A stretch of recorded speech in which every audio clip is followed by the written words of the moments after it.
I'm Pasha, last name Brown. Yes, to everything she just said. What we do is we offer one-on-one training. We also offer semi-private training, which has been awesome. That's like my favorite thing to do. It's training up to 4 clients to 1 trainer, and it's still personal training. But a lot of the clients like it because they get to train with other people. And a lot of our clients are friends outside of training because of that, and we are also too with our clients. So we have a great community that we've created that I really enjoy and love. We also offer group classes as well, and we also have had the privilege of being 2 years in a row now the best of El Cerrito Fitness. So that's been great. So I appreciate everybody for voting for us. But we look forward to many more years to come, and that's it.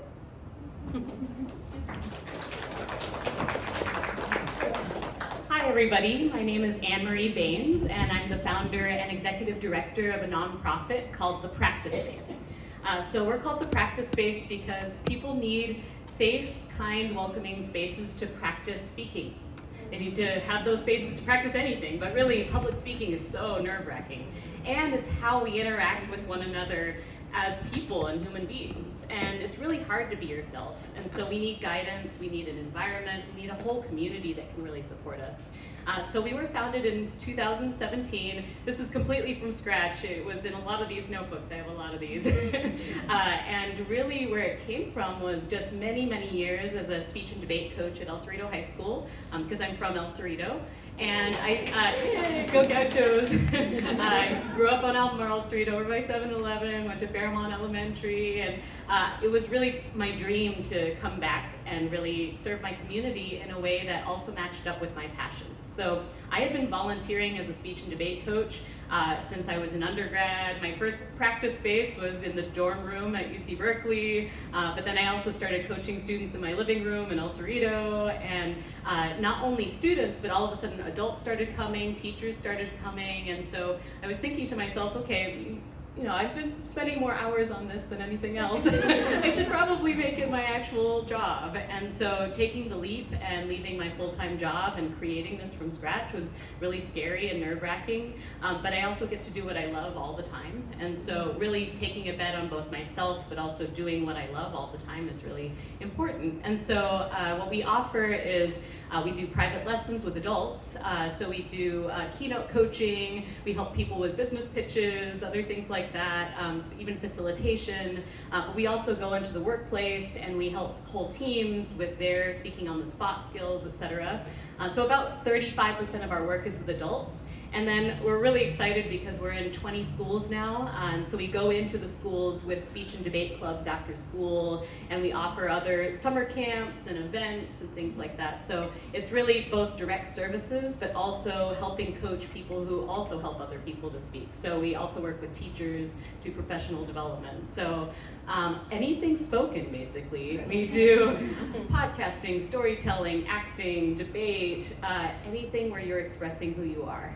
So I'm excited and also honored to be here in El Cerrito because this is the place where those ideas and dreams were born. It's the place where I really want to see them thrive, and I'm really excited to speak with you today.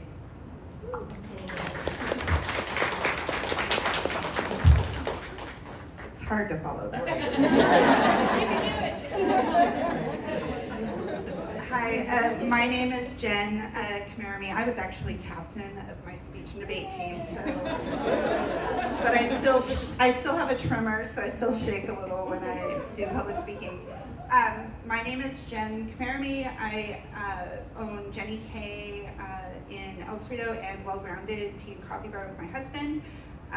We started, the way Jenny K started was actually, I was a freelance national sales manager in the gift industry. I've been in the gift industry for over 30 years. And I became a freelance national sales manager. I was trying to come up with my name. One of my friends was like Jenny K. And I was never intending to be a retailer. At one point I was lucky enough to get a website done by students at San Francisco State. This was pre-Amazon, I should say. It was 2001. And I was getting all these consumers writing to me to want to purchase my products, and it was really I was selling to retailers. So I ended up converting my website to a retail website, and then Kevin said, you have to get this out of the house, and because it was taking up the whole house, he did not like that. And so I put on Craigslist. I'm a firm believer in putting it out to the universe, what you're looking for. And our old landlord wrote to us and said, I have a space that would be perfect, and it has a little retail storefront, so maybe you would want to do a retail storefront. So in 2004, we opened on Stockton Avenue in a really tiny 360 square foot space. Because of my experience being in the wholesale end, I knew my best gift stores were next door to coffee shops. And so I said, we need, the space next door came open, and I told my husband we need a coffee shop there. We tried to find somebody to open one, and we didn't, so we did it. And we've raised our kids there. Many of our old time customers remember our son Jack sitting in the high chair during the morning rush. Kevin and I would open the cafe in the morning, and then he would go to his job in the city, and then we had staff the rest of the day. So it's been a very long journey, and now it's been over 20 years in El Cerrito.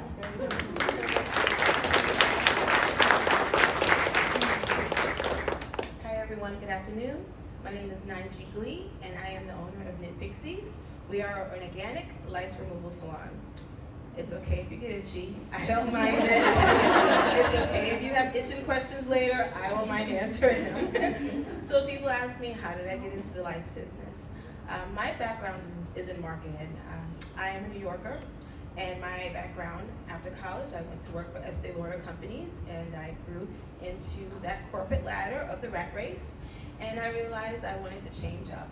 So I went to get my master's degree and decided that I wanted to just work for the city of Oakland as a volunteer. And after realizing that my services as a growth marketer or business analytics was needed, I started my own marketing agency, and that was doing well. I'm a workaholic. I decided, oh, this isn't enough for me. I think I want to diversify and have a business that's more on supporting families, more on supporting the community, and it's solving a problem. So I found Knit Pixies, and I learned the industry, I learned ways that it needed to be improved, and I grew the business. It wasn't doing well at the time, and that's now 5 years ago, at the beginning of 2020. We now have 3 locations, one in Oakland, San Rafael, and I just opened up El Cerrito, and it's just great to be in this community. It's such a welcome feeling. I love it. It feels like you're in a city, but also a town. And it's just great to grow my team, build a culture, and build this loving community inside. So I say that we're the nitpicking experts of the Bay Area. And I don't mind talking about that, but I just love talking about business. And it's just great to be able to see a dream. I did know I wanted to be a CEO. I just did not know it would be in my own company. And it's great to be here today.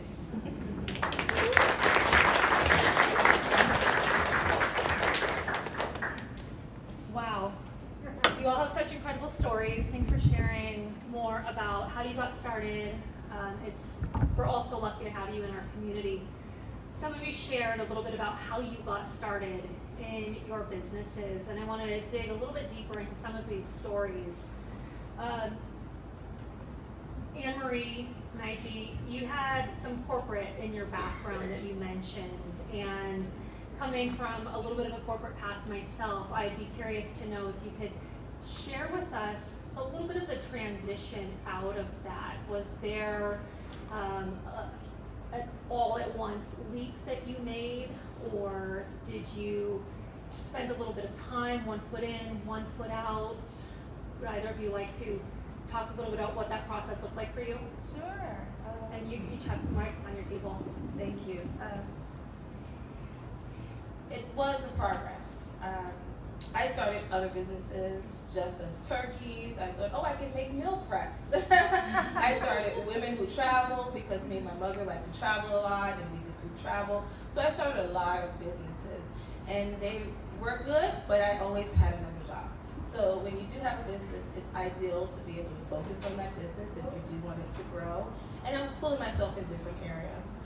But I did take with me from corporate how to have standards, how to encourage your team, how to encourage your brand, and just set these things up so that I don't have to micromanage. And that's just really what I've taken from corporate management and in that realm, is how to build a brand that everyone understands who we are, what we are, and I don't have to remind my team members. I don't have to remind the customers. It's just great to hear someone come from Santa Rosa and just say, oh, we heard about Knit Pixies and we're here. It's like, oh, welcome.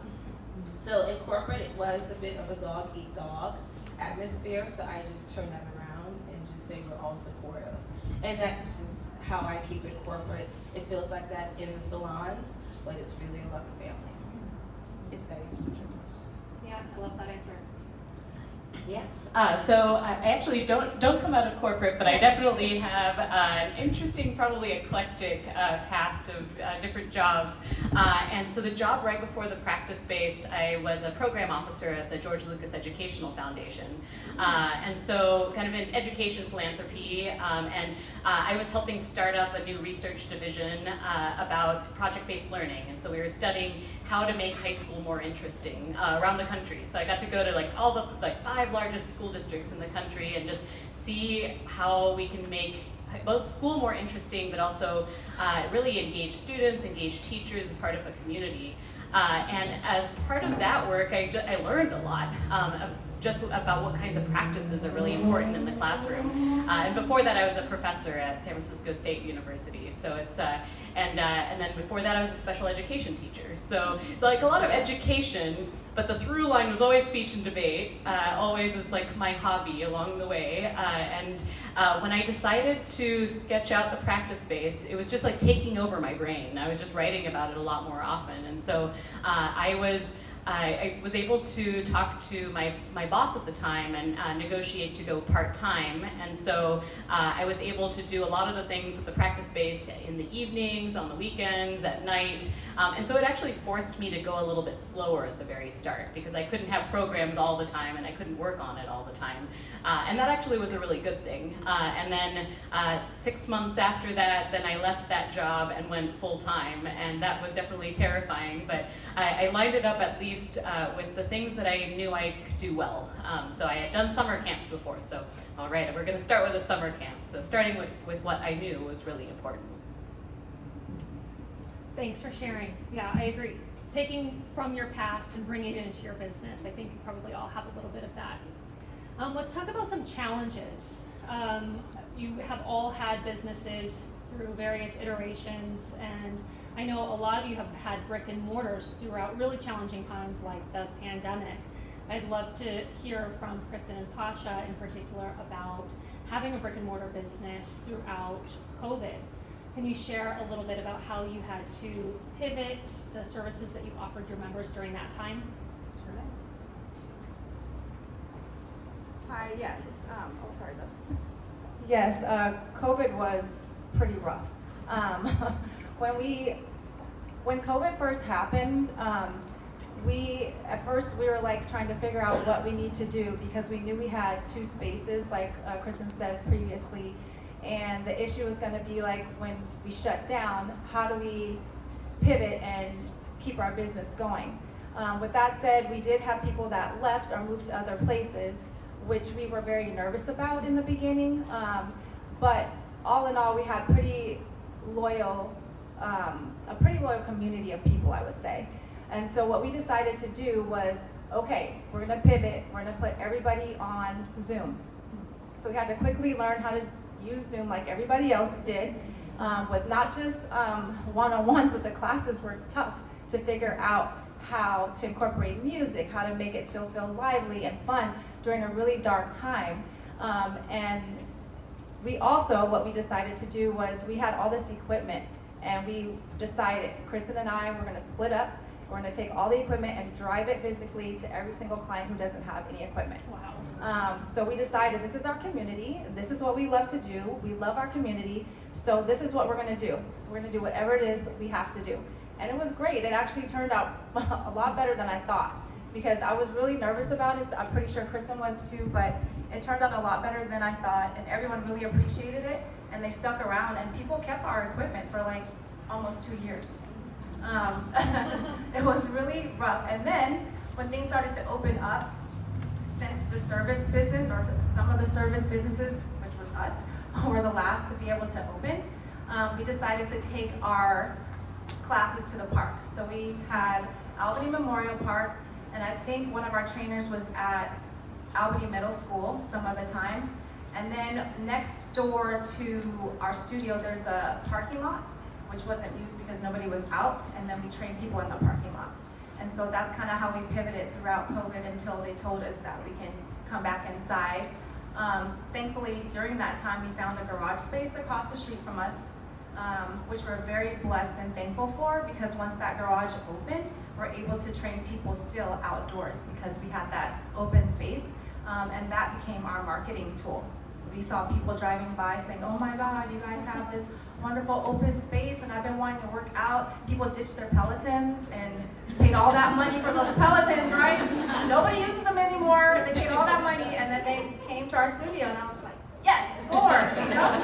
So, I mean, we had our ups and downs, but I have to say, we really kicked butt through that challenge. And I'm proud of myself, I'm proud of Kristen for it, and I'm thankful for the community that we have, because without that type of community, we wouldn't have our business. So I'm really thankful for that. That's incredible.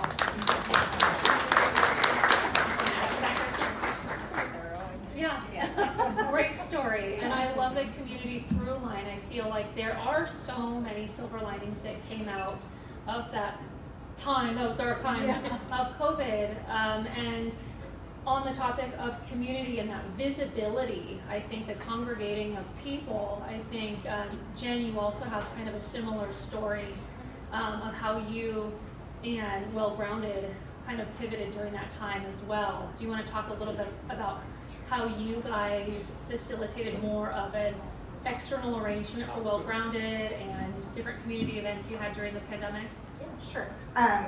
Yes, we all survived the pandemic. All survived by the skin of our teeth. Yes, so 2020 was really interesting. It was a huge year of growth for us in, like, personally, and our business development, not necessarily sales-wise, but I started the year, every year I have a different goal. I'm very goal-oriented. My goal for 2020 was to update my website. I was already online, but basically it had taken a back seat, and I sold a lot of stuff online, but it was mainly just my soaps. So my goal for 2020 was to get everything online. Well, that happened thanks to being closed for 2 months. I was able to get everything done. Part of fulfilling that goal, I took a social media class in February of 2020, right before the pandemic, and there was murmurs of the pandemic happening, and it was all about live selling and selling online and selling on Instagram Live and how to do that. And that class really helped me pivot and get comfortable with Instagram Live, Facebook Live. And so I just came out of that class. I finished it like February 28th. And 15 days later, we were shut down. I could tell what was gonna happen, and I had gone live before that, and I was in tears. It was very hard. Just because it was scary. Didn't know what was gonna happen. We called the health department, like, what should we do about the cafe? I was terrified that all these people are coming in. I was sanitizing, spraying air freshener everywhere. And they didn't really have any advice, so we just decided, well, we don't want to close. We're just going to serve people at the door. And we actually worked with the health department in kind of creating the guidelines, because they really had no idea what they were going to do. And we talked with them, and we decided, well, we're going to make our kitchen space, our employees have 6 feet of space behind the counter, and we're just going to do service at the door. The problem with that, it took us a lot longer to open back up, because space gets filled when you take away a customer service area, and everything got taken over by equipment and everything. So it took us a while to reopen, not because we were afraid, but just because we had no space. We changed the entire layout of our kitchen, which is better. The other positive thing about the pandemic was we changed our systems. I think systems are really vital for businesses to have established, and the pandemic kind of forced us to really evaluate our systems and come up with a better system because we were taking orders at the door. It used to just be, gave us your order and we just all did it. Because we now had this line, we had to completely reevaluate how we did things. So that was a really dramatic improvement because we learned, okay, this isn't working, we need to fix this. And then for the gift store, it was also a positive in that I had the downtime to redo the website, get everything online. One of my employees, her mom at the time was 99, she was not gonna come into the store, so she started working remotely and doing all my receiving. I was like, okay, I'll find a job for you. So I had her inputting all my receiving. Her mom's now 103, and she is still working remote. I also hired a writer to work remotely. And so now I actually have a whole team that I didn't have pre-pandemic. And so my life is actually so much better now because I have all these systems. I have a team that I didn't really have before, and we've grown. The business has grown dramatically since 2020. Wow, thanks for sharing. Naiji, I want to ask you a similar question in the vein of challenges. I think one of the unique challenges for you is taking on a business that was already established by somebody else. It's, starting a business from scratch is certainly a huge undertaking, but talk to me a little bit about what it's like to breathe fresh air into something that somebody else got off the ground first. Yes, and that was what I wanted. When I looked to purchase Knit Pixies, I didn't want it to be an easy shoe-in of, oh, this is a successful business, I can just sign my name and say I'm the owner. I wanted the challenge, and it was a challenge, especially it being 2020. So before the pandemic, my challenge was recognizing it was a brand and still respecting what there was, but just knowing that there was room for improvement. And when you have a new team or there's a team that you're now attached to, it's that whole foreman, conforming, and storming, that phase. And they were having a hard time to know that, oh, this is an owner that's actually talking to me, and this is an owner that's actually wanting to hear my thoughts. So there was actually a wall put up, and I had to break that down and just say we're here as a team. And that was a challenge. And many of the team members there, they were older than me. So I knew it was just like, oh, I'm just this little bright-eyed bushy-tailed girl, and they're just like, you don't know us. We've been here for 11 years. So I had to overcome that, and then look at the things that I wanted to improve as far as standards. So I was basically a fly on the wall in my own business, and I just helped and supported the staff and looked at ways of how we can improve. What are ways that we can do better for our customers and for the team? What's more functional? And then the vision, and trying to get the vision for them of Knit Pixies actually being that source for the entire Bay Area, and everyone saying the same thing. Everyone being just as pleasant, as welcoming when people come to our salons. So those were the challenges that I knew I was up against, but then March 15th, 17th happened, and then it was 2020, and it was just like, oh, now my challenge is kids aren't getting together. They're not sharing hats, and I got people to pay. So that was a challenge of, I'm sorry, you guys, you have to be on call for a little bit, but whatever it is, I will pay you, just hang on. And it was a long hang on. So not knowing that the pandemic would be so long, expecting that, oh yeah, June, July, we should be over it, I got pregnant. So I got pregnant and I couldn't hold on to my staff. They did decide to either move or get unemployment, receive unemployment. So I was actually the technician, and people were calling. People were having sleepovers when they weren't supposed to, or traveling. So from 7 to 1 p.m., I was in the Oakland salon, and I would hustle to San Rafael, 1 p.m. to 8 p.m. I was in San Rafael, and I would just waddle around like, okay, is it gonna change? And slowly it did change, but it was a big challenge, and I'm just so glad it's the past.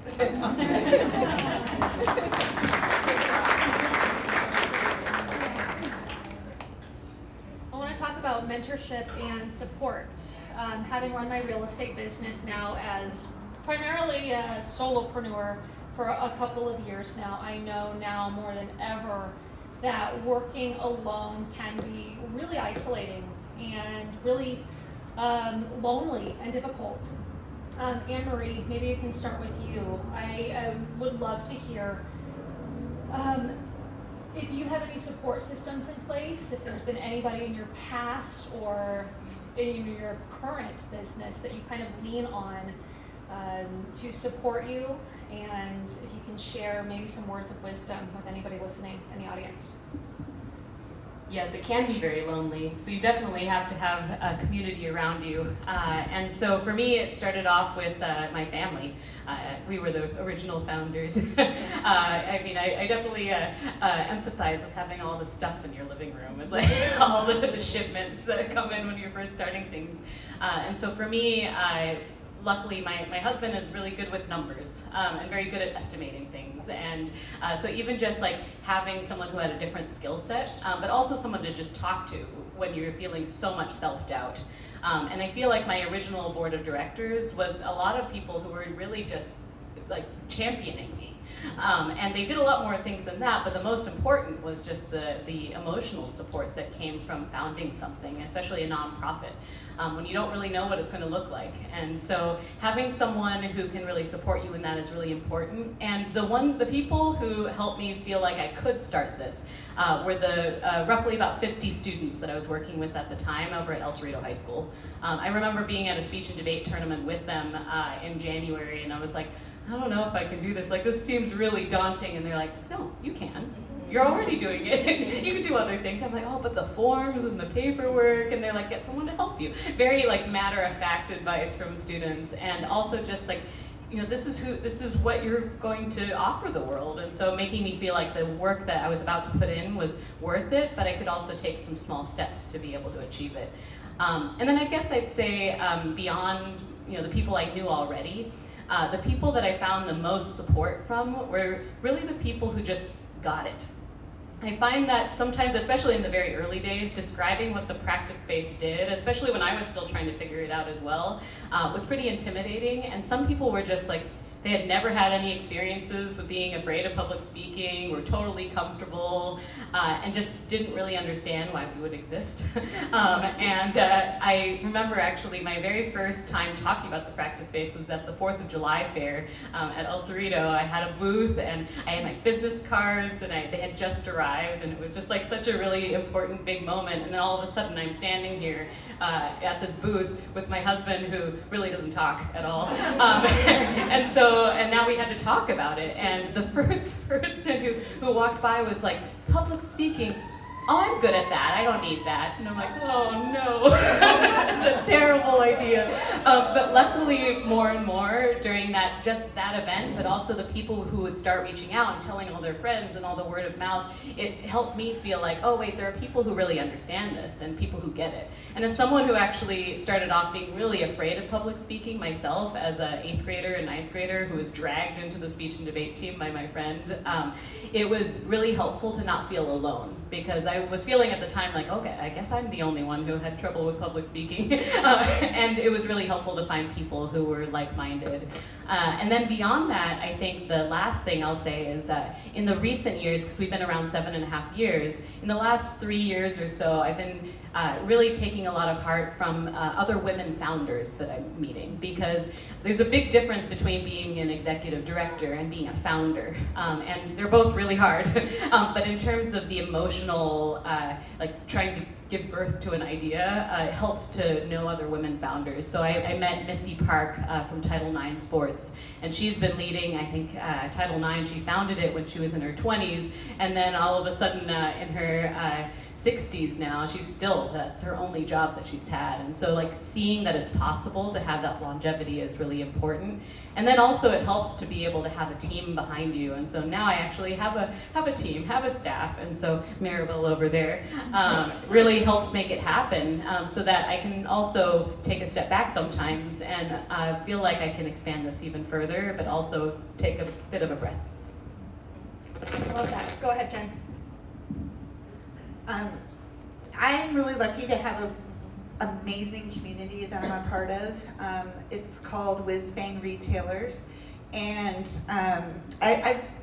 I've been involved with them for probably 12 years at least, and it's a very solid community of people all over the country. So I have my retail besties that are in, Massachusetts or Georgia. One of my good friends is in Georgia, and we meet up at trade shows and stuff.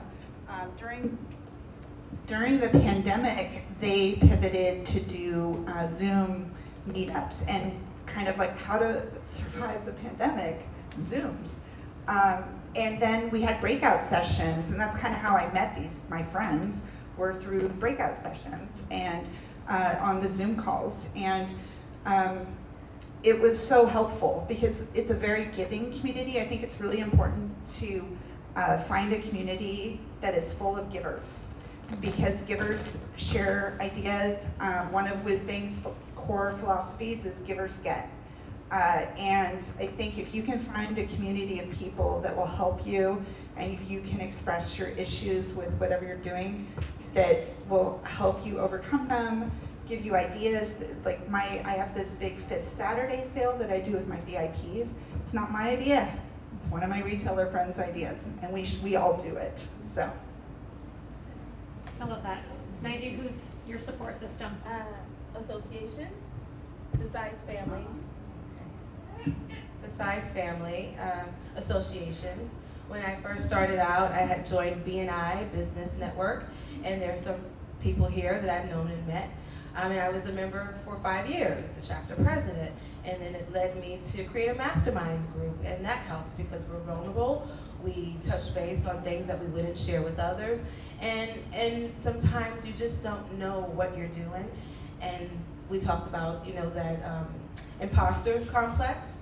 And it's just like, no, I can't do that, or no, I haven't. And someone told you, remember, you did do that. That was on your list, you checked it off, don't beat yourself up so bad. So it's great to have other fellow business owners.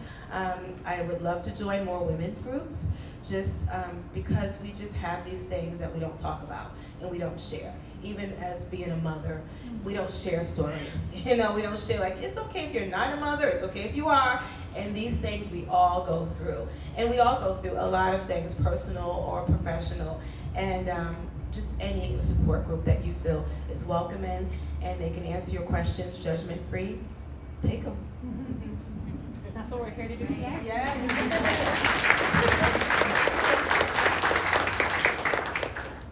Question for the audience. Show of hands, who here is an entrepreneur, owns a business, aspires to own a business, is working 2 jobs, side hustle? And how many of you feel like you have a thing called work-life balance in check?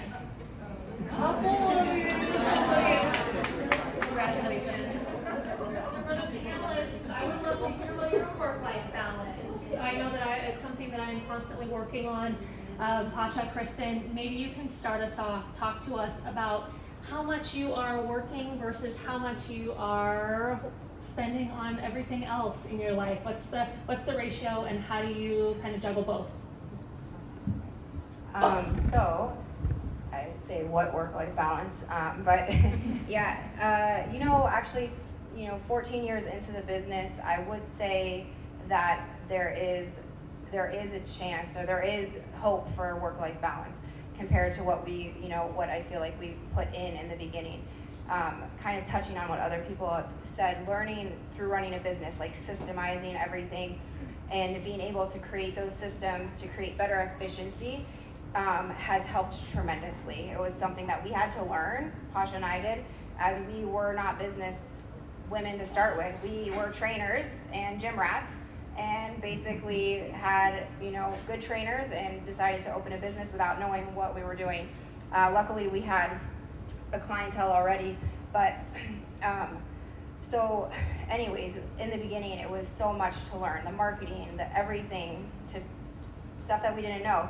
And now also I think COVID actually, which I think for a lot of people helped find a work-life balance a little bit. But to answer your question, how much do I work? I work 6 days a week. I work I start work by 8 or 8:30 every morning. I get home probably around 7:30 every night, and I work half day on Saturday. So I have a day and a half off, but I usually put in a few hours of work on Sunday morning. But that is, I'm not sure what's going on, but that is actually, believe it or not, a difference between pre-COVID. But we are another, when it was just Pasha and myself, it was very hard to step away from the business. It was very hard to take a vacation. It was because you don't work, you don't get paid. And now we've built the business. We have, like I've mentioned before, a team of 7 or 8 trainers, and we can step away from the business. So I think that's a big difference from the beginning, is that it was really hard to step away. And now, even though I still work a lot, that's by choice as well, because I'm not raising small children, such as my business partner has been raising children. So but there was no choice in the beginning, and now, there is choice, and we do get away. So I would say,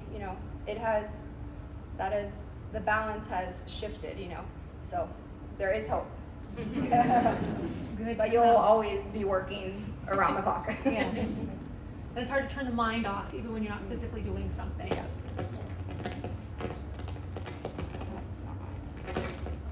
Is it me? Yeah, I That's think my hair. I have it off. Yeah. Jen, you said earlier that you raised your kids in the store. I do not know how, and I don't know if I remember all of it. I've met your kids. They are wonderful, helpful, kind, well-rounded members of society, and they seem to really thrive and to enjoy being in the presence of their parents in the store and at the coffee shop. Do you think that they felt like that was work? They call it work. They always say, "Are we going to work?" So a little background, I was raised in a family business. My parents owned a tire business, and at one point 4 tire businesses in the Sacramento area. My mom worked at home, my dad was in West Sac. All I wanted to do was be with my dad in West Sac. So when I had a business, I was like, my kids are coming with me, whether they like it or not. I think what's that? They've been working since they were 3 weeks old. Yes, since they were 3 weeks old. That's when Kevin told me, you can't be at home anymore.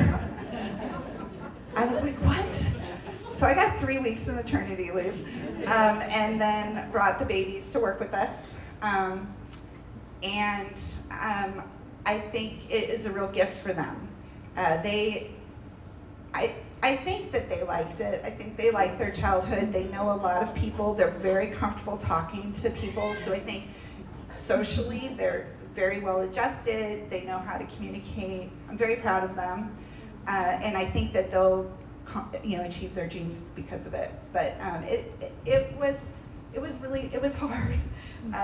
Sometimes I think that was really crazy, because I remember Jack taking a nap in the back of when the store was really small, and I'd have to kind of leave, like he'd be in the back sitting in his car seat, and like all of my merchandise bags were like on top of him because he pulled them all off while he was trying to take a nap. So there were lots of messes. My daughter's a real perfectionist, and so I would give her like organizing things because she would do it color chromatic, and it would all be perfect at like 2. So she was very helpful. Yeah, my daughter loves to look at houses like I do. So I'm very fortunate when I do have to work and she tags along. But my son absolutely hates it, and so I can't get away with it with both of them. Anne-Marie, as a success coach, I would love to hear your answer to this question. Do you feel like you have achieved work-life balance? Talk to me about where you are on the spectrum. No. No, okay, good. Yes, well, and I am someone who really, I throw myself into everything that I do. And so I don't think that's necessarily a bad thing. I think for myself, I like to reframe it as work-life integration so that it isn't like an either-or kind of thing, but to help myself find periods of rest and also times when I feel like I can just like have my own time. And so I guess I had to become a morning person. And I really wasn't, especially in undergrad. And so just like making sure that I had time when I could just either exercise or even just like not have anything on the list and actually finish breakfast, or and sometimes you have to back it up pretty far, so it's kind of dark outside often when I'm doing that. And exercise helps a lot, and so and having small goals. So my husband and I would do one race, like little local ones, short ones per month. And so just like having that like non-work thing that's like, okay, this is our excuse to go outside, to see something else, it's gonna be our fun thing, we're gonna have food afterwards. Like having those routines built in was important. And then I'm always really, really grateful that I was able to set my business hours as 10 to 6. The shift from 9 to 5 to 10 to 6, it mirrors the school day in terms of our after school programs, but it also gives me more of those morning hours. So I'd say I work easily 6-7 days a week. It varies a lot, but kind of constantly. But as long as I can have those times when I can just like just not have a to-do list, which is rare, but carving out the little bits, I feel like I can do it sometimes. Sometimes I feel like I can't, but it's part of the process, I think. I love the tip of having goals that are non-work related to kind of chip away at. I was going to ask you specifically about some keys or tips for success. Again, as a coach, would you say that being a morning person or having goals outside of work would be some of those tips? Do you have anything else that you would add to that list? I'd say one is self-awareness. I feel like often, especially when you just like put something into Google or AI or something like that, how do you start a business? And there's always like the tips that they give you, and write a business plan, and you have to do this, you have to do this. And for myself, like that wasn't really how my brain thought. Like I liked sketching, I liked the more kind of, test frequently, like try little experiments, see if it works. And so for myself, like leaning into the things that I really liked, including like one of the things I had been researching was identity development. So I love everything having to do with creating the identity of our organization. So I feel like knowing yourself and knowing when to follow what other people say, but also knowing when to go, I'm actually going to figure out my own way, and maybe I'll borrow some of those other things, but I'm going to go my own path. And it takes a little bit of conviction to own that, because it's not in all the tips for business and things like that. And then I'd also add, other little habits. So I'm a hard copy girl, and so I really love just like taking big things and making them small and putting them in little notebooks. So I have my columns like the to-do, to contact, and personal. And I try to make sure that the personal column of all the things on there is at least as long as the to contact and the to do. And sometimes that to contact in particular, the email piece, it doesn't quite match the personal bit, but at least it gives me that challenge of being able to break up, back to the work-life balance piece. Like I'm going to make sure, because I'm going to make sure it's on there. I'm on there. So then it's part of my daily routine. And I do that pretty regularly and revisit it. And the other thing I like to do too is if I am not achieving my list for that week, I will cross a lot of it off and like just remake it, because sometimes your to-do list is wrong. And you feel really guilty and really bad about it, unless you just say, actually, the to-do list was inaccurate. Like, I've accomplished a lot of things this day, so. I love that. Love that answer. I want to ask you a hard question, and I would actually love to get an answer from anybody who feels like they have a good answer to this question, and that is, if you could start your business all over today, knowing what you know now, what might you do differently? I'll give you a moment to think, but if anybody has a great answer to this, having thought about it, jump in. I'll say specifically for Kristen and I, since we started this business without a whole lot of knowledge about marketing and the whole business side, I would say we would have hired the business coach that we hired after the fact, way before we even opened the business. We saw a lot of growth after we hired a business coach who helped us create systems that we needed for marketing specifically, price points, and also, you know, how to automate our payments a little bit better. In the beginning, we just thought that we just figure out pricing based on, you know, everyone else in the fitness industry around us. And we have thought that, hey, we have a mind-body database, so we'll just use that and that'll be it. And so unfortunately, it took us a while to get off of the ground, but as soon as we did hire the business coach and put in the time and the money, it took us about, would you say like about a year? 2.5 years of the program that we were in. We immediately saw growth, and then from there we were able to, you know, move on and create our own systems and ideas. And then as soon as we did that, we just took off running, and then everything was totally different with our business. And we were like very successful like within the next year. Wow, that's great advice. And I hear that all of the time across so many industries, in real estate as well. I wish I had hired the coach, you know, or the consultant sooner. And I feel like sometimes as a brand new baby business owner, it's hard to spend that $5,000 or $10,000 investment up front. It's hard to justify that cost and to not feel like I could just look around and see what everybody else is doing and kind of replicate it. But what we don't realize is that that coach or that consultant has done this dozens or hundreds of times, and you're not paying them by the hour, you're paying them for the years of experience and institutional knowledge that they have. And so I'm happy to hear you say that, and it's good that you have that retrospection to share with everybody in the room. I feel the same way. Anybody else? What would you do differently if you could start your business all over today? Yeah, what came to mind for me was every time I ever took a course, we grew. We had dramatic growth. Anytime I would say, like, even before Whiz-Bang, I went to Zing. I went to Michigan and did a Zing training, and we had big growth after doing that. So if I would do it over, is maybe try to find those programs. I mean, I was always, I think, looking for them, but try to find them sooner.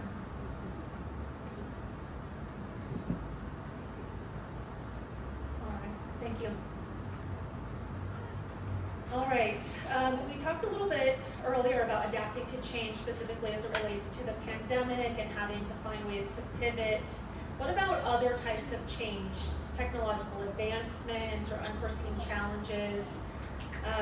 There have been, a lot of comings and goings with brick and mortar businesses and competitors in this space.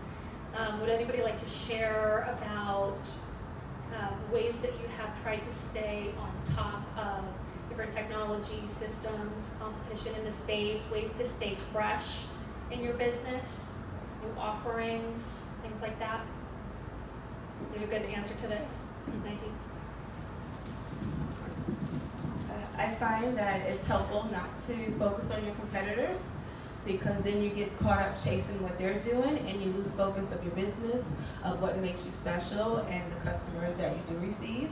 So I focus on how we make the service better and how do we make the space as a team. If we're in the salons, or if I'm not in the salons that often anymore, but when I was, or even currently, if they're in the salons for 6 hours, 5 hours, how do you make that space enjoyable versus just punching the clock in and not enjoying what you're doing? So those are the changes. Like, what would make my team comfortable? What makes customers feel welcomed?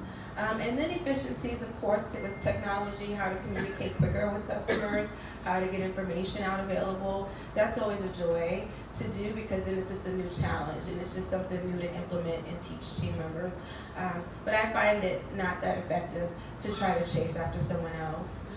When someone does come into the salons and they might mention, oh, I had service at XYZ, I might tease and say, hey, you don't say that name in here. But it's okay. I don't trash talk them. I just say, oh, it's great you went to them, and now we're going to give you XYZ advice, because there is space for everyone, and who has time to talk about negative things? I agree.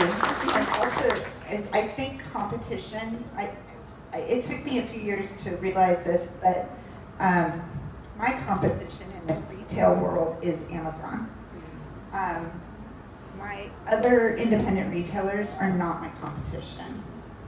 Because if they are training my customers to shop local versus going to Amazon, then they're my friend. Because then there's enough for all of us. I think for me, and I think I can speak for both of us, a key kind of to our success and adaptability is always coming back to our mission. And our mission has always been, and we've had all kinds of different ideas until we kind of systemize everything, but is to serve our community. And we wanted to create a safe space where everybody feels welcome and supported to come and be healthy. And wherever you are on that journey is great. I agree, looking at your competitors is just, it's a toxic, comparing against competitors creates a toxic kind of mindset. And just kind of having confidence in yourself, your brand, which takes time, of course, but coming always back to our mission is what kind of grounds us. And I think that has been something when we've been at forks in the road of this or that, is like, okay, hey, what is going to serve our overall mission? And that's how we kind of find our answers, I think. Yes, in terms of adaptability, one thing that I've been learning over and over again, it's just really important to write things down. Documentation is also the way you can bring other people on board and make it so that it doesn't all live in your head the whole time. So I'm not a spreadsheet person. I really appreciate people who understand that though and can help structure what we've done and be able to have it in writing and have it documented so other people can start doing it. From curriculum to processes to policies, all of it. And it wasn't something I was doing until much later. And another thing that has helped us adapt, so we're a nonprofit. So one place that I think really was a really key point of success for us was in year 3, we started setting up our goal to diversify funding. So a lot of nonprofits are primarily donor-driven or foundation-driven, and so for us, we set up the goal to be 50-50 with earned revenue and with giving. And so right now, we're at 55% grants and donations, and then the remainder is all earned revenue through contracts and helping set up like other workshops. So our adult workshops, that funding ends up going into our youth programs so that we can offer it to students who can't pay, provide scholarships to Title I schools, things like that. So the flywheel that we got started was a lot of that goal of how do we create lots of different sources of funding so that we can really do the work that we want to do, as opposed to having to do what your funder wants to do or what your donor wants to do, or you feel like you're always chasing the funding. For us, we get to actually be more selective as a result because we have a lot of different sources, and it wasn't something we started doing right away. And it was a piece of advice that I had from another colleague that was like, you should start doing this now. Create all of those different ways that you can support your organization. Congratulations, that's amazing, by the way. So many of you touched on marketing earlier, and I'm curious to know if you're all doing your own marketing, and if so, what role does social media play in your business and your community building efforts? Who wants to talk about a little bit of Instagram, Facebook, who's on TikTok doing dances? We have an account, but no one wants to look at headlights online. Some verticals blend better than others. Yeah, it's more True. tutorial for us, but it's not that heavy because people do not want to see that. Jen, I see you on there. Yes, I do social media. I got real comfortable, March 17th was the tear episode is still on there, you can see it. And then I got real comfortable because I did lives every single night, and I had all my merchandise, and I had numbers, and then people would direct message me, because at that time I did not have everything on my website. And I had the best friends and family. They were all ordering, they were great. And then I do social media, it's not perfect. I would say my advice for social media is don't worry about perfection, just do it. Because if you worry about perfection, you'll never press share. That's why I go live. because I feel like then I don't have the choice. And if I looked like a fool, I look like a fool. If somebody walked in the door while I was doing it, it is what it is. I've kind of gotten out of the habit, but I did a Friday Night Live where every Friday I would go over what was new in the store. This was after June of 2020. So I do a lot of social media. I go to social media classes. I go to Colorado every year I'm part of one of my other groups is a media group that I'm a part of, and I have more friends. A lot of us overlap. We're both Whizbangers and Crystal Media. So I do a lot of social media training, but honestly, I would say email marketing is still probably one of the most effective. I would say we do best with email marketing.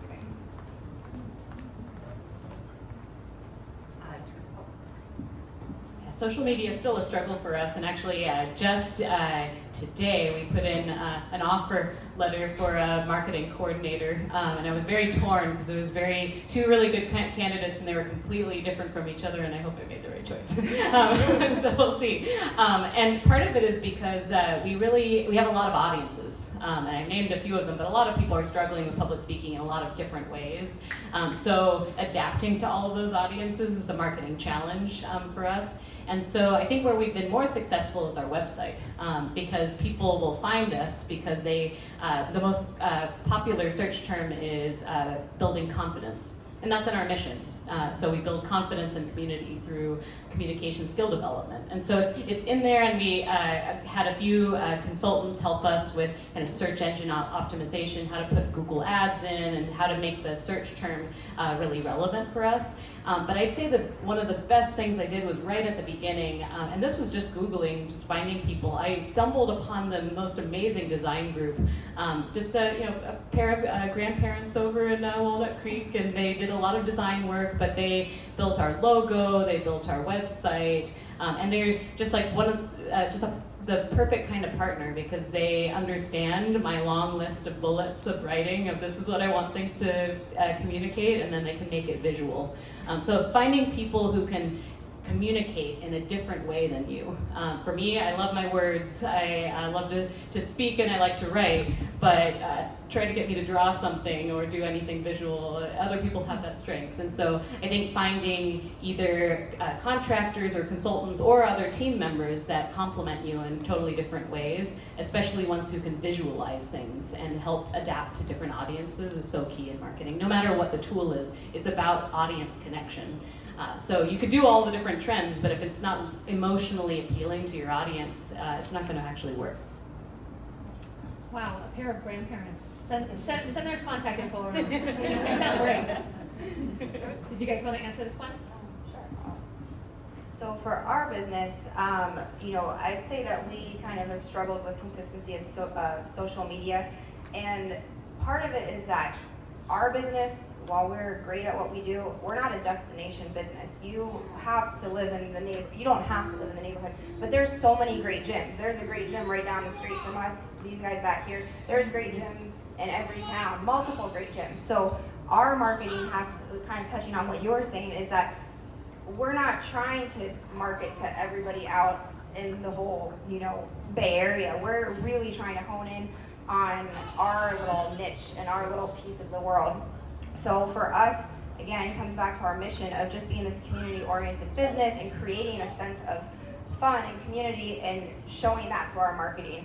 Kind of what we do is that we do a weekly newsletter of sorts that is, there's a theme for the month, and our social media posts will align with that theme. And so some of the newsletters, they're informational, they could give recipes, but there's always kind of a theme. And then we throw in, like real live action from the classes or from the training sessions. And, we go up and down with our consistency, but we do stick with kind of that theme and sticking with that.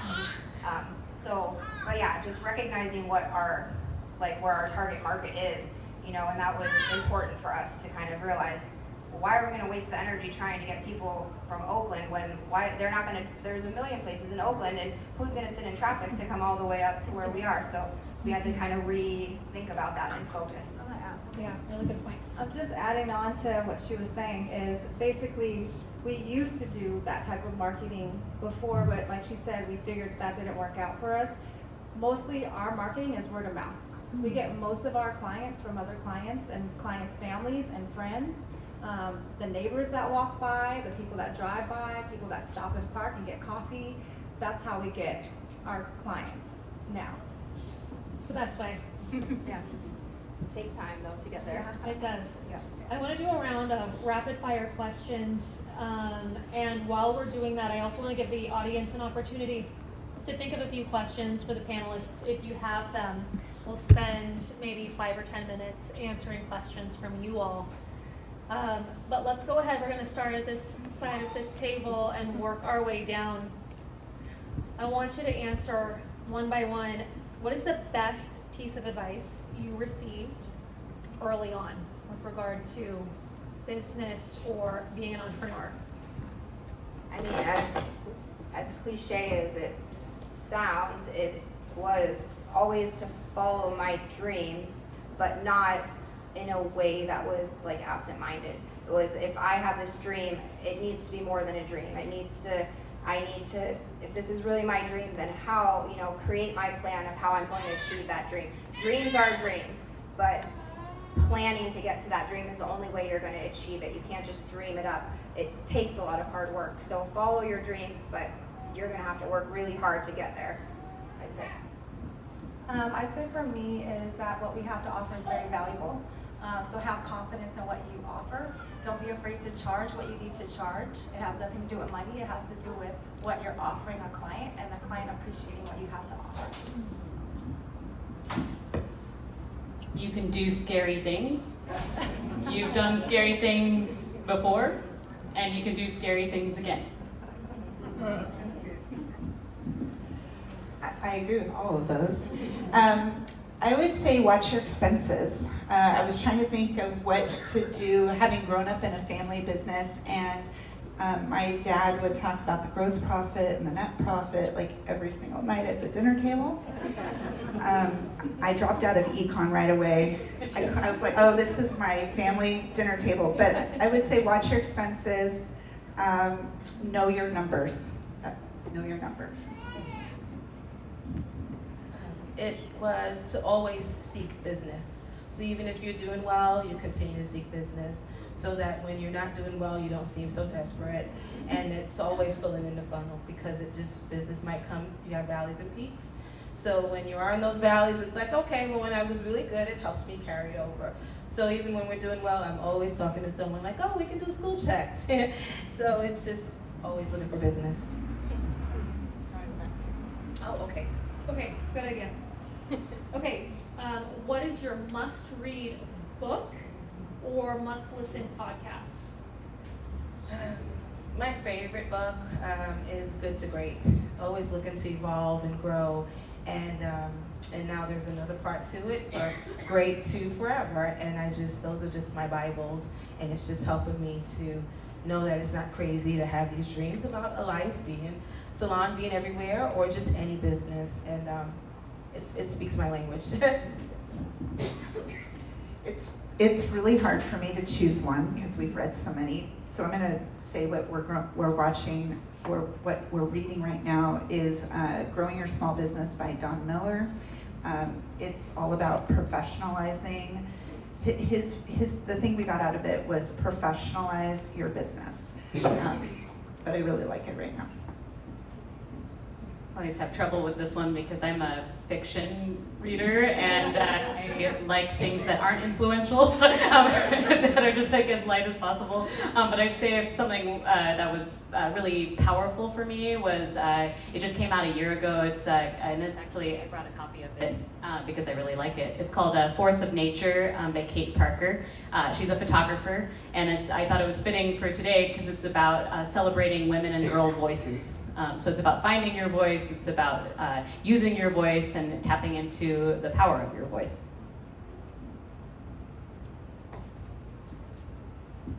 I do not read self-help books, so I just wanted to put that out there. But I will tell you someone who's really inspirational to me, and I know this sounds really like, oh, so cliche, but when I was reading Michelle Obama's Becoming, about like her story and how she persevered through a lot of things and how strong of a woman she was, that really helped me build confidence and realize that through like all the challenges, peaks and valleys, because Chris and I have been through the ringer like a lot, that you can actually get through a lot of things, and there's a lot of times where you want to quit and like really just say screw this, but there's something in you and you have people around you that are telling you to keep going. And so that's kind of reminds me of like her story and kind of what she went through. So that was kind of really emotional for me. Yeah, absolutely. Yeah. Inspiring role models are important Yeah. too. So kind of similar to what Jenny was saying is that I'm an avid reader. I lots of fiction, mostly fiction, but self-help as well. Something that has been an interest to me lately, in a book that I'm reading currently, that I find to be really great and helpful, is a book called Smart Women Finish Rich.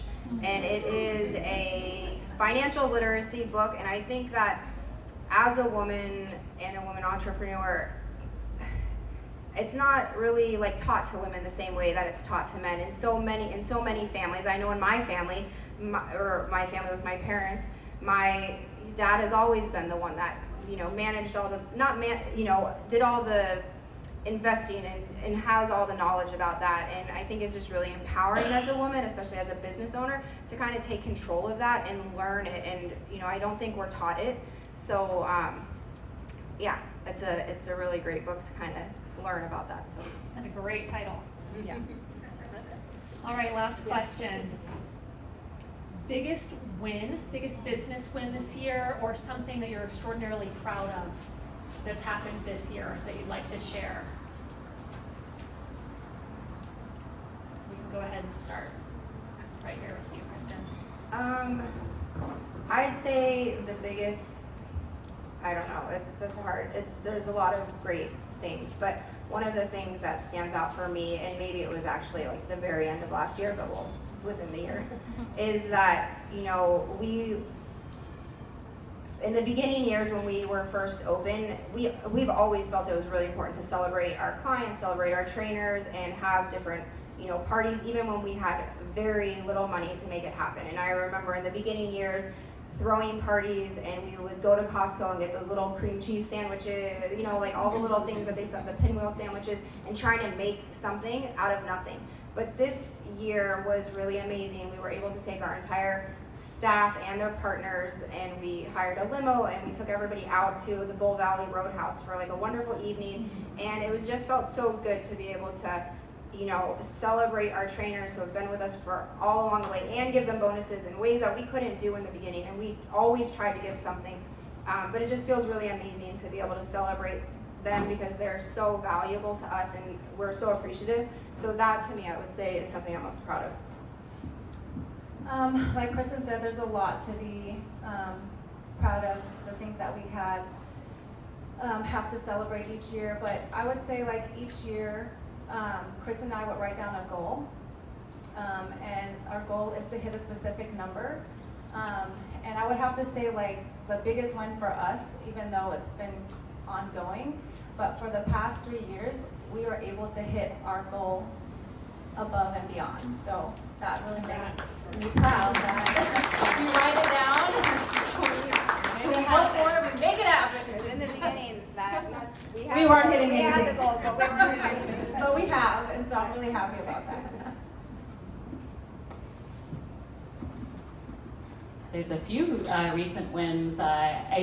I'm especially proud of the award that we won. It was our first national award for activating equity, because that's such an important piece of what we do, and helping make this work more accessible to more people. And I think equally so, publishing our first book as an organization was in there as the recent wins.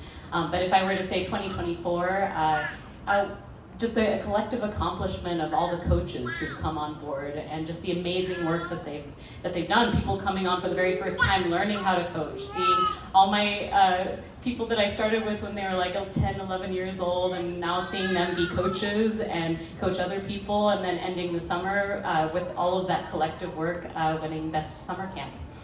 So that was really exciting for us.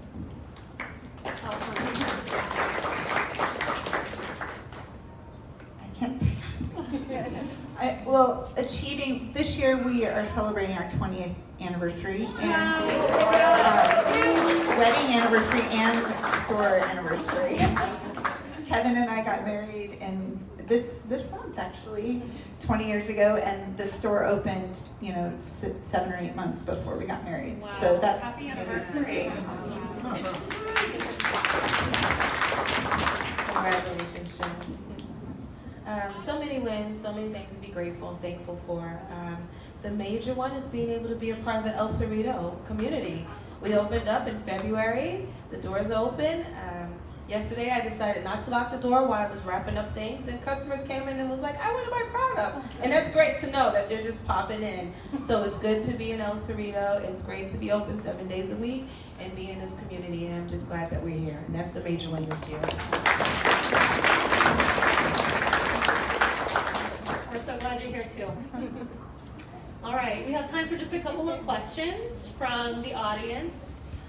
Does anybody have something they'd like to ask of any or all of our panelists? I'll come around with the mic. Kristen, you're welcome. Go ahead and stand so we can all see you. So for those of you that straddled the two jobs in the beginning,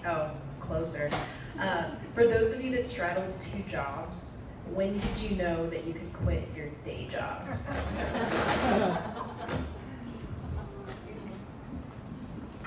Yeah, I was constantly wrestling with that one because am I going to be all in or not? And I think it's when we, I think the first time was actually when the classes that we were holding had more than just my mom and my husband at them.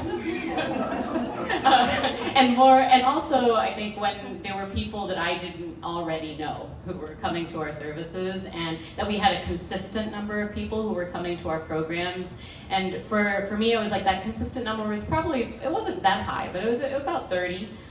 But they were returning and they were staying, and more people wanted us, and other organizations were asking us to come and work with them, and so there was enough repetition that I was like, okay, well, there's enough here. I don't know if I can ever hire anyone, but at least I can get started. And it took me a little while to be able to pay myself. I saved for about 4 years of just like as much as I could to start it from total scratch, and then just tried to get some corporate matching when I could. But it was really from nothing, and so it was really scary to not know how long it would be able to lead. But at least I know there were enough people who were interested. Did you have a question, BJ? I didn't have a question, but I had a comment I just thought might be some. It is. Yeah, you just need to have it close to your ear. Oh, close. And that was just, when you were talking about advice you got, I'm a landlady, and I'm a decent one, don't throw things. But one of the pieces, I got 2 pieces of advice when I started. The first one was, you don't have to be a crook to be a landlady. That's a joke. The other one that I got that's been really important is don't hire somebody to pay your bill. You pay them. You look at every bloody bill. And that's how I find leaks, and that's how I find that timers are not running right, because I pay attention to every number every month. Tedious, I hate paying bills, but I do it. So for that reason, that's all. Just want to add it to your list. That's great advice. We will also accept additional advice in this portion of the panel. Anyone else have questions or hot advice? John, what have you got?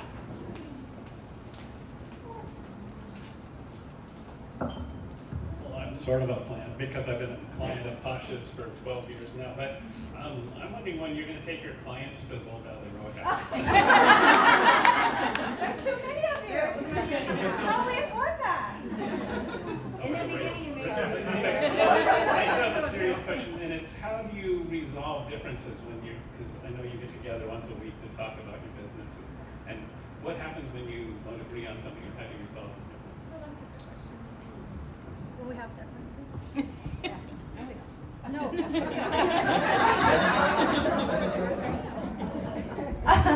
Well, it's the way that we communicate is, well, first of all, having a business partner, you need to make sure you pick your business partner wisely. You need to make sure that your values align with theirs, because this is a person that you're going to be spending every single day with, more than your family. So you have to make sure that you're actually working on nurturing your relationship with this person, so that you can get to know them, know what their character is, get to know their ins and outs, what they like, what they don't like, what their, what you would say, non-negotiables are. You have to know all of that stuff. And Chris and I were like friends, and we knew each other way before we started our business together. So with that said, whenever there's a disagreement, which we have had, I mean, we don't have them every day because we just know each other like the back of our hands. So if I make a decision, I'll make it knowing that it's okay with her, small decisions first. Other than that, we don't make decisions without discussing it with each other first. So I don't just go out and make a big decision and say, hey, I just did that. We don't do that. We give each other enough respect to let each other know what the issue is and how to resolve it together. Now, with that said, is if there is a disagreement, we'll discuss it. And if we have a difference of opinion, what I would say is, if Kristen knows that I'm really passionate about an idea or something, or some way to resolve something, and she knows that it's a non-negotiable for me, she'll let me have that. And then if it doesn't work out, hey, it didn't work out, let's try it your way. But we don't sit and just battle each other back and forth about it. We both will come up with ideas, and we'll figure out, you know, either how to come up with that together, or if she's really passionate about it, and I know that she is, because I know how she is, then I'll be like, okay, I'll let Kristen, you know, solve this problem, fine. And if it works out, great. You know, there's no reason to like sit and go back and forth with your business owner when you're with them all day, every day. And there's so many decisions to be made, so many things to communicate and discuss, you know? And we have also been very blessed because we've run into a lot of people actually that are business partners that are no longer business partners because they just can't get it together. And we always talk about this, we never want to be like that. So we are very thankful that we can, you know, get along.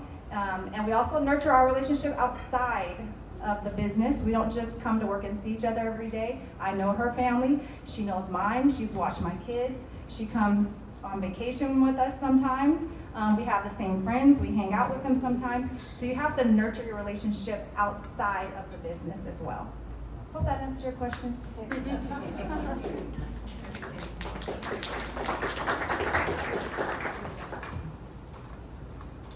All right, anybody else? Okay, time for one more. Hey all, I'm Natalie. I am one of the owners of Soma Yoga and Wellness. The other is my wife, Jess. And we are just about to celebrate our year of being open, which feels like a huge hurdle and celebration. My question for you all is, when did you start paying yourself? And I know that that's so imperative to the value that we offer, right? There's no question about that, but we continuously go, or I should say I'm in this continuous cycle of, you know, my service is where I can save in our business. It's where I can cut back on some finances, but that's also cutting back on my energy and my marriage. I mean, right, we're tired. So I'm curious, when did you finally start paying yourselves, and what did that look like? Was it what you were paying your employees? Was it a portion of what you were paying your employees? I'm so curious.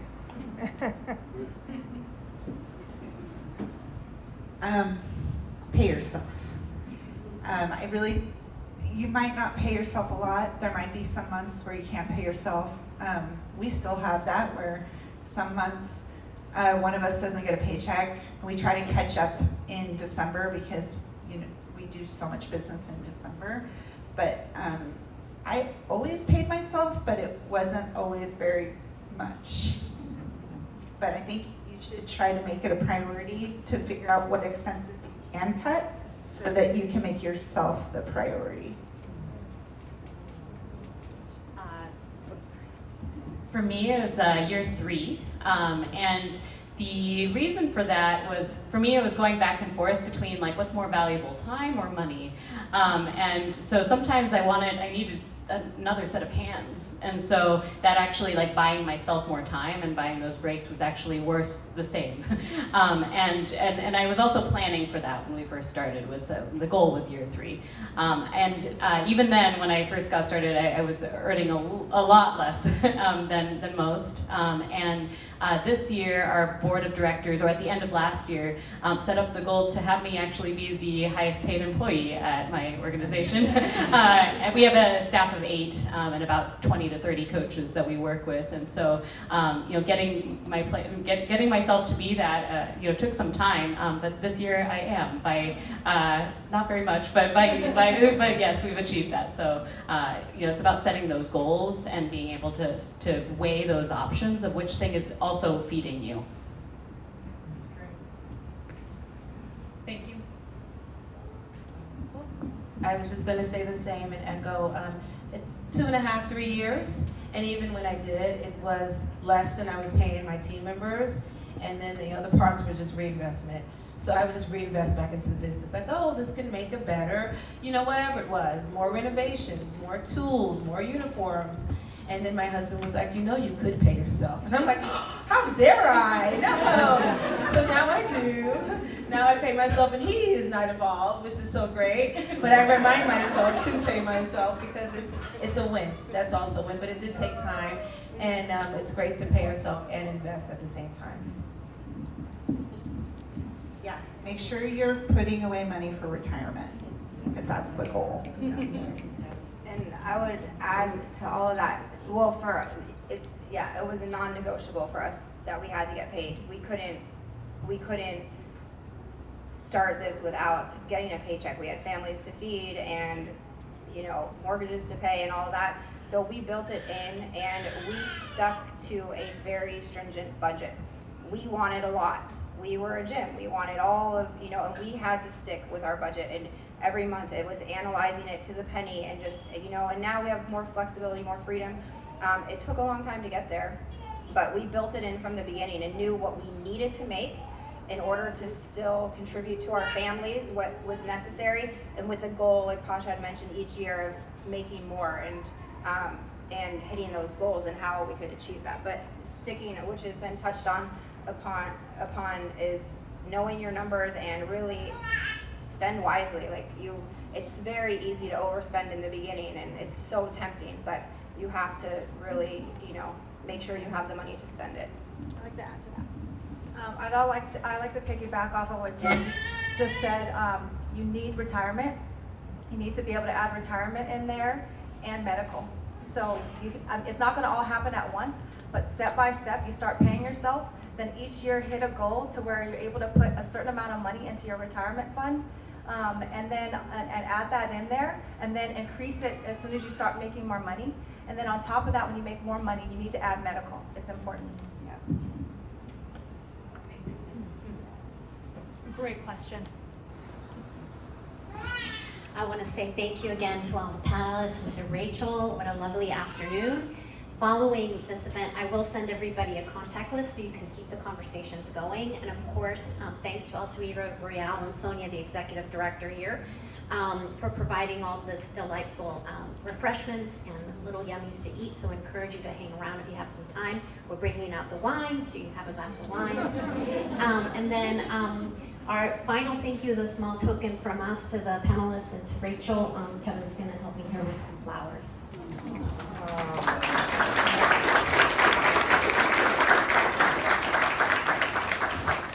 I just want to thank from the guest chamber. right? Thanks for putting this on. This was great.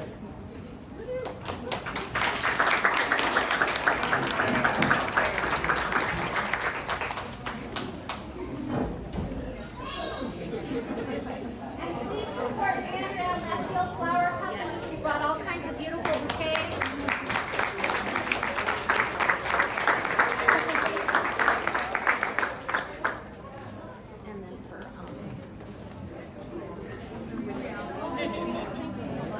for Evelyn.